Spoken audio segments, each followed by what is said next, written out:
An area of outstanding natural beauty, or sometimes known as an AONB, is an area of land that's been designated by the government that is so important nationally that there are some particular protections around that.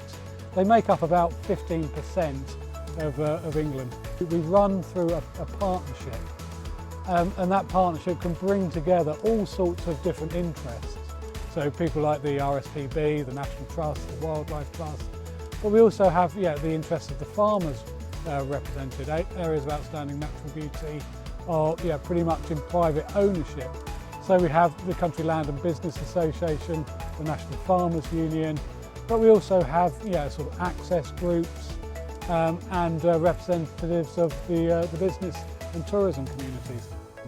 But it means that the staff team and our partnership doesn't own any land. What we seek to do is try and influence the management of that land for the benefit of nature and for the benefit of people.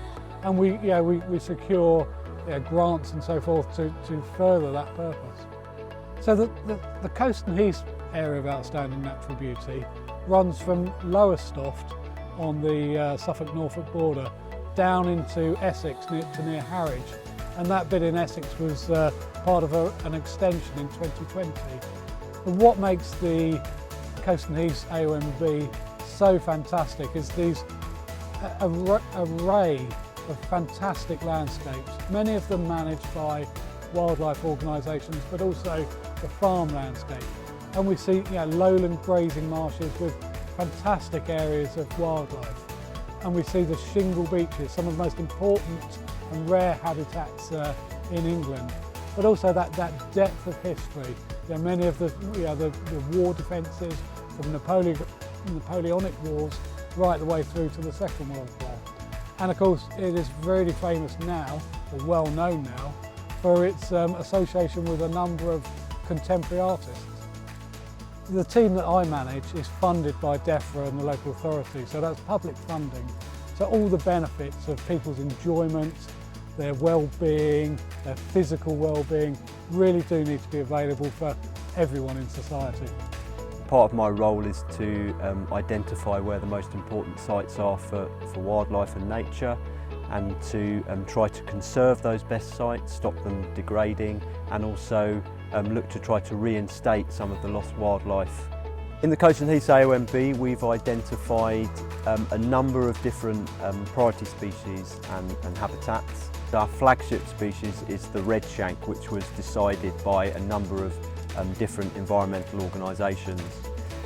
Swifts and hedgehog, species like little tern as well, a number of other species and habitats that we're focusing on that are particularly valuable to actually nationwide, things like reed bed and vegetated shingle. And we do a whole variety of different tasks. Some of them involve putting up temporary fencing to protect breeding waders. We do hedge planting and tree planting, river restoration, a whole array of different things, but also for people that aren't able to do the practical work so well, we do lots of survey work as well. I first volunteered to come today because I'd been collecting rope on the beach and using it in my artwork. And I realised that there was lots of beach cleans going on, and I thought it was a really great opportunity to come down to the beach and to find out more about a subject that I'm really interested in.